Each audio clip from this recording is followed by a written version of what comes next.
கண்ணிமையின் சாமரங்கள் வீசும் காற்றில் என் காதல் மனம் துண்டு துண்டாய் உடைய கண்டேன். துண்டு துண்டாய் உடைந்த மன துகளை எல்லாம் அடி தூயவளே உனக்குள் தொலைத்து விட்டேன்.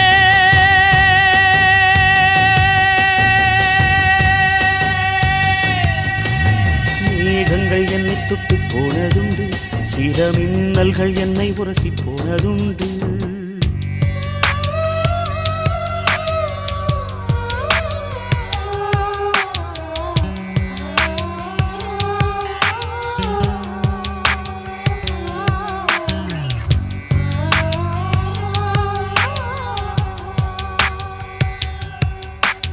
செவ்வாயில் ஜீவராசி உண்டா என்று அடி தினந்தோறும் விஞ்ஞானம் தேடல் கொள்ளும். உன் செவ்வாயில் உள்ளதடி எனது ஜீவன், அது தெரியாமல் விஞ்ஞானம்